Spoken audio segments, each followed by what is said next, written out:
Hello and welcome back to another week of your Mortgage Market Moves Weekly, where we are detailing everything that's going on in the macroeconomy to help you make better home buying decisions. The 30-year fix is sitting at a 6.58, which is unchanged from last week's 6.58.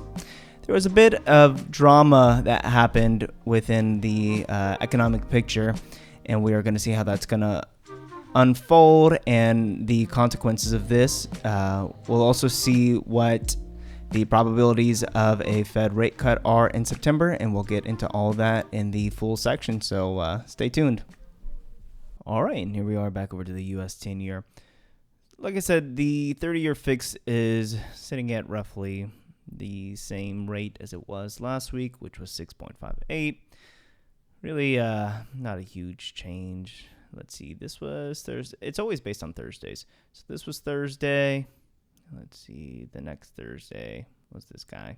So probably when looking at those rates, and those are, by the way, the way that the Fed looks at what the average rate is based off of applications. So it's kind of just an amalgamation of all the different applications, I believe, throughout the U.S. So but we can still use the 10-year to kind of just keep track of things. And as we can see, there just really isn't much change. I mean, from, this is a low point of, I guess, really, of August. That's right, 4.18, and the high point so far has been 4.353. I mean, we've seen bigger jumps in one day in April, so it's just not a lot of volatility there. So the U.S. 10-year has not been doing too much. That's really because the bond market really hasn't been doing too much. Just not any crazy swings, right? It's not anything crazy. It looks like it is slowly, the bond market is slowly getting bought up. And whenever that happens, the 10-year comes down. So looks like slowly that's happening. So we are hoping that that continues. And we're kind of, we'll get into it a little bit, but kind of expecting that to continue definitely into September. So let's get on over to that. So what I alluded to in the introduction, so there was Jackson Hole Symposium, and that was where Powell was speaking. And all eyes were on Powell, as they always are whenever he's speaking. And everyone was really wanting to see what the Fed's stance on things were. They wanted to see if there was any indication of there going to be rate cuts. And there's a transcript that got released. I've seen bits and pieces of it. From what I can tell, it looks like the Fed is changing their stance on things. They were really set on a 2% inflation target, and I believe that they're aware that that's just not happening right now. I mean, when we look at PPI, the Producer Price Index, that was way higher than we thought. So effects of tariffs are definitely showing, and right now the Fed just doesn't know if that is a one-time event inflation-wise, or if this is going to be long-term inflation. So the Fed is also a little concerned about the labor market, so they want to make sure that the labor market isn't disappearing. I can't remember the specific wording. I think that they said something about like confusing labor market, something like that. Anyway, that was Friday. Sorry, not Thursday. Anyway, yeah. So essentially, the Fed alluded to changing their stance on their policy and probably cutting rates in September, and that's the federal funds rate, which they're going to cut. Another really interesting development. This happened yesterday, which I'm recording this as of Tuesday, August 26th. So I believe this happened Monday. But Lisa Cook, who is on the Fed board, was quote unquote fired by Donald Trump, which the president does not have the capacity to fire Fed governors, Fed members, unless there is proper cause. And the cause that they mentioned is mortgage fraud. So saying that Lisa Cook claimed primary residence in one property and then a little bit later in a different state also claimed primary residence. Looks like that is going to court, though. So Lisa Cook, I believe, is suing.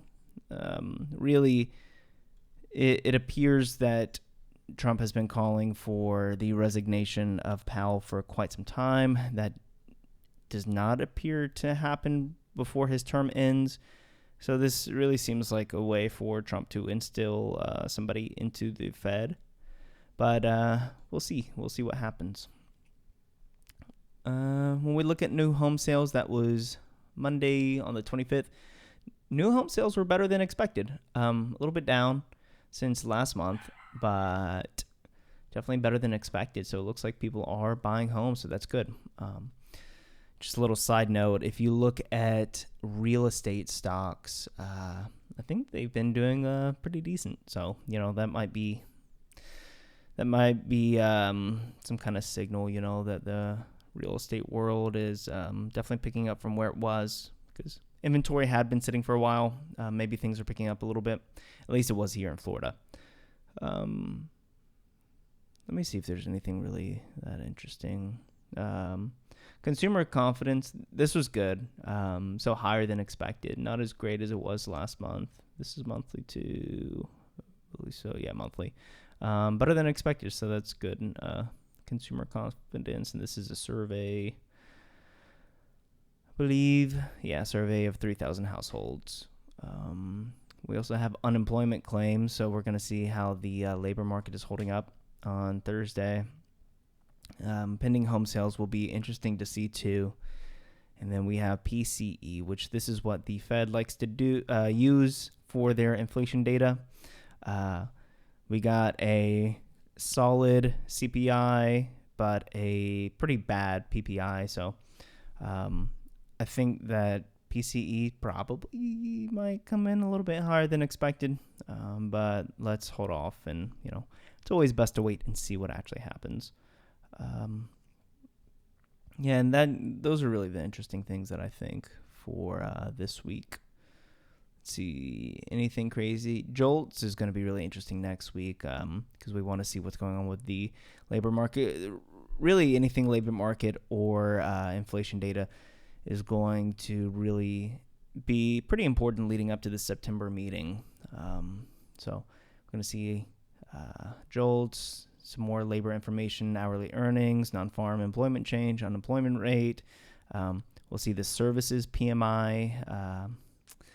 That's not labor, but that's just interesting to see from manufacturing-wise, to see how manufacturing is doing over here. Purchasing managers index. So manufacturing versus services, seeing how well those industries are doing. We have ADP, non-farm employment change, and unemployment claims. Like I said, 6.58 for the rate. And then this is what we want to keep an eye on. So September 17th is the Fed meeting. I think that with rate cuts, we probably will see the bond market do well, which hopefully will bring the 10-year yield down. But really, we just have to wait and see. We have a good bit of data to go until September. But right now, the market is pricing in an 89% chance of a rate cut in September. If we don't get it in September, a 50% chance in October, or holding steady if we do get that cut. And then almost a 50% chance in December. So 2 rate cuts probably this year. So we will see how this information changes as we get new data. But yeah, so that's everything for this week. We will keep you updated. If anyone has any mortgage questions, reach out to us at www.mortgagesbylinda.com or give us a call at 877-TEAM-MBL. Have a great week. Bye.